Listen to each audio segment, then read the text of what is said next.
Morning teenager nde nkhani ya lero ikutitengeraso ku South Africa mu mzinda wa Durban, dziko loti timapitako kwambiri. Ndiye tatengani chakumwa ngati chakudya chilipo ticheze. Nde nkhani yake ndi mtsikana uyu dzina lake Yolanda Khuzwayo.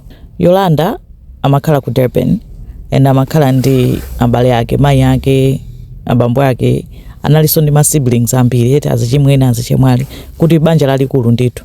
Koma amene anakulira anali anaja kuti analinso ndi ubale wa close kwambiri ndi azianti awo, aziankolo awo aja kukhalirana pafupi, omayenderana, oleredwa ndi ngati mu community ya pachibale pawo. Ndi anali anthu oti oyanjana kwambiri. Anapita ku school, anaphunzira primary school yake. Atamaliza primary school anapeza kuti anapita ku high school. Asanamalize anapeza kuti anali ndi mimba Yolanda. Anabereka mwana wa mmuna, ndi zinakhala ngati zamusokoneza pang'ono. Anakhala naye mwanayo, chibwezi chinampasa mimba achonso anakhala ngati akhala limodzi, koma kwa kanthawi kochepa kenako anasiyana nyamata yanatani anachoka. Yolanda anakhala kumasamala mwana wake nyamatayo, koma sizinatere pompo. Amayesayesa kumapa ngati maganyu chani kuti azitha kuthandiza mwanayo. Abaleso achibale amamuthandiza nawo. Kenako mu 2023 Yolanda anapanga decide kuti ajoine police ya ku South Africa konko. Anapeza kuti anapanga enroll pa Canada, anamutenga anayamba ma training chani. Ndi ali ku training anakakumana ndi mnyamata ucho Sizwe Ngoma, nayenso Sizweyo anajoina nawo polisi. Onse amapanga training limodzi mpaka nonse anayamba ntchito ngati apolisi. Nde anthu aja anayamba chibwezi. Koyamba Yolanda sanathamangire kukauza abale ake, amafuna aonekaye kuti kodi ubwenziwu uyenda bwanji eti nanga si chifukwa chonena kuti analoti watani wabereka kale mwana ali wang'ono, amafuna kuti zinthu alani apange zolondola ulendo uno. Ndi anapeza kuti atakhala kachibwezi katakhala pang'ono, anamtenga Sizwe uja kupita naye kwa anti yake kuti andabwera ndi nzanga. Sanathamangire kukauza kuti ndi chibwezi, koma anti yake watamuona Sizwe uja sanamkonde, akuti mmene amawayang'anira atamangooneka munthu oyipa basi. Atanangowapasa mzimu wina wake osowesa mtendere kuti uyuyu angondionekera munthu oyipa. Ndi atachoka Sizwe uja, anti yake aja anamuuza Yolanda kuti nyamata amene ndi ndani, sindikukondwa ndi mmene akuyang'anira, akuyang'ana mooneka ngati munthu oyipa basi, china chake sichili right. Mamunayo musakhale mukuyenda naye chifukwa akuoneka ngati si munthu wabwino. Ndi Yolanda ananena kuti ayi si chibwezi changa, ndi nzanga chabe. Anabwera naye so ulendo wina, anti yake anayankhula zimodzi kunoti nyamata uyuyu china chake sichili right yayi, musakhale mukuyenda naye angooneka wachabechabe. Yolanda anawuzanso kuti ayi si chibwezi changa, ndimangocheza naye, ndi nzanga, ndimagwira naye ntchito. Koma anali ali pa chibwezi ndithu. Kenako after 3 months analimba mtima nokukauza kuti munthu uja ndikuyenda naye, Sizwe uja ndi chibwezi changa.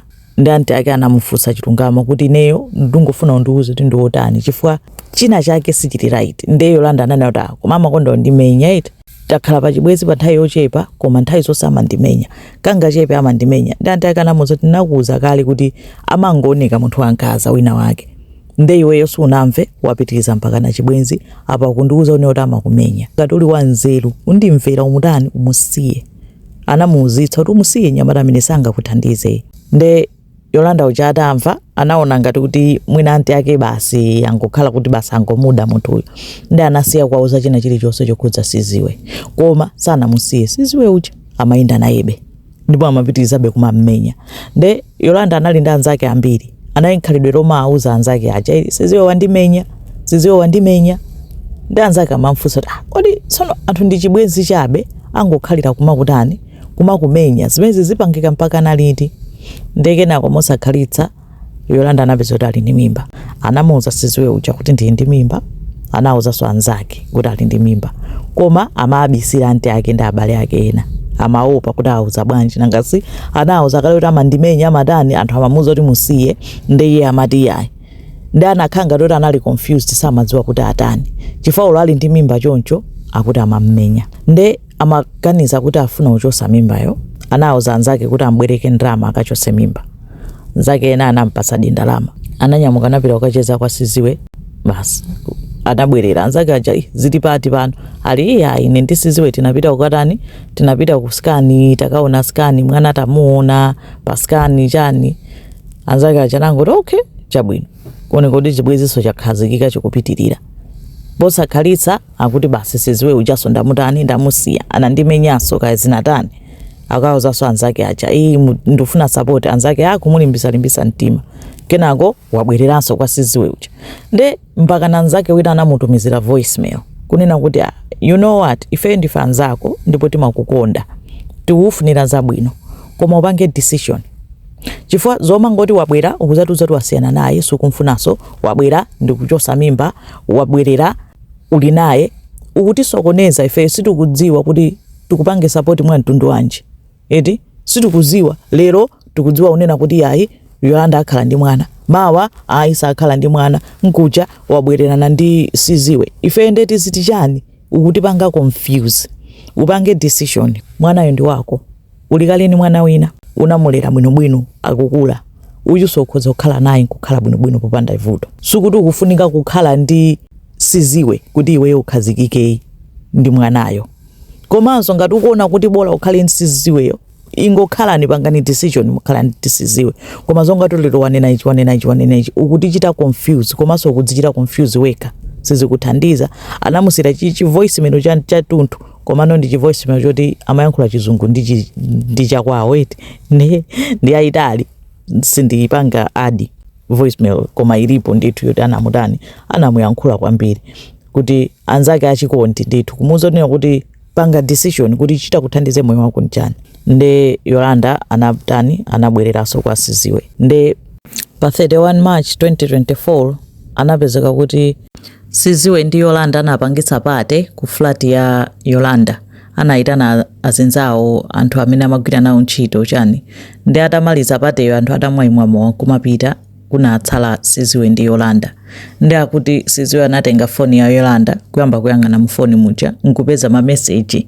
amene Yolanda amatumizirana ndi nzake kumakambirana za chani za mimbazo kunena kuti anala kuganizabe zoti mwina angochosa mimba chifukwa samaona tsogolo pakati pa chani pa ubwezi wake ndi Siziweyo ndi pamene Siziwe anayamba kukangana naye kuti ukutanthauza chani kufuna kuchosa mimba ndi nkati mokanganamo anapezeka kuti akuti Yolanda ananena kuti iweyo ukuchita mangani ukudziwa bwanji ngati mimba ili yako kapena ayi atata yankhula zimenezo mpameneno Siziwe anapsha mtima akuti ndikuyamba kumbaya ndi mpeni imeneyo ndi according to statement yoyamba ya Siziwe anambaya ka 13 kenako anatenga kamera phone yake kuyamba kumujambula video kumujambula Yolanda uja akuphupha anamujambula akuphupha mpaka na kufa atambaya kumujambula mpeni ukadali pa mtima atamaliza atafa anapeza kuti anatenga video yo kuyamba anaiposta pa social media ngwatumizira so azinzake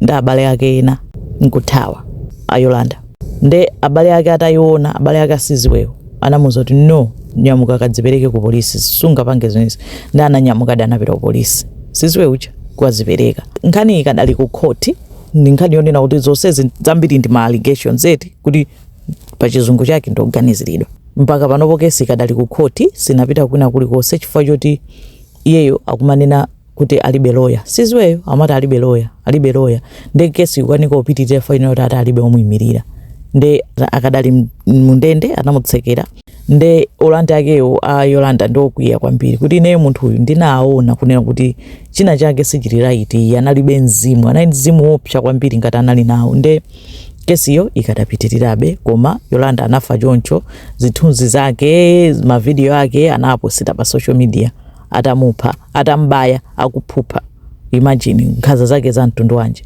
imene ndende nkhani ya Yolanda ndi Siziwe zikoma kwambiri.